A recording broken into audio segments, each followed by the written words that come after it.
ফের উত্তাল শাহবাগ।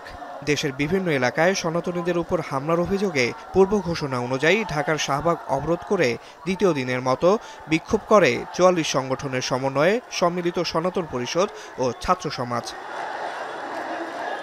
শনিবার বিকেল ৩টার পর থেকে শাহবাগ মোড়ে অবস্থান নিতে শুরু করেন বিক্ষুব্ধরা।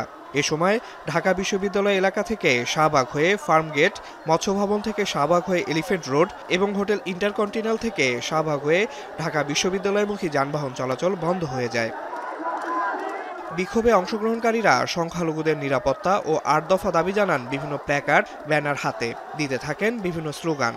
আমরা স্বাধীন বাংলাদেশে কোনো ভেদাভেদ চাই না, আমরা সকলে একত্রিত হয়ে বসবাস করতে চাই, আমরা সকলে ভাই ভাই, এই বাংলার কোনো বৈষম্যের ঠাঁই নাই।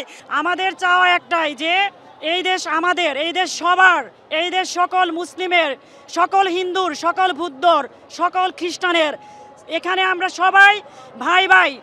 বিক্ষোভে সংখ্যালঘু বিষয়ক মন্ত্রণালয় গঠন করার দাবিসহ ৮ দফা দাবি তুলে ধরা হয়। এর মধ্যে আছে সংখ্যালঘু সুরক্ষা আইন প্রণয়ন করতে হবে, সংখ্যালঘু নির্যাতনের বিচারের জন্য দ্রুত বিচার ট্রাইব্যুনাল গঠন করে দোষীদের দ্রুততম সময়ে উপযুক্ত শাস্তি প্রদানের দাবি জানানো হয়। সংখ্যালঘু নির্যাতনের বিচারের জন্য দ্রুত বিচার ট্রাইব্যুনাল গঠন করে দোষীদের দ্রুত সময় উপযুক্ত শাস্তি প্রদান এবং ক্ষতিগ্রস্তদের যথোপযুক্ত ক্ষতিপূরণ প্রদান এবং পুনর্বাসনের ব্যবস্থা করতে হবে। অতিবিলম্বে সংখ্যালঘু সুরক্ষা আইন প্রণয়ন করতে হবে। গত ৫ আগস্ট শেখ হাসিনা পদত্যাগ করে দেশ ত্যাগের পর থেকে দেশের বিভিন্ন সরকারি ও বেসরকারি স্থাপনা সহ সনাতন ধর্মাবলম্বীদের উপর হামলার অভিযোগ ওঠে। আসিফ ইকবাল, এখন, ঢাকা।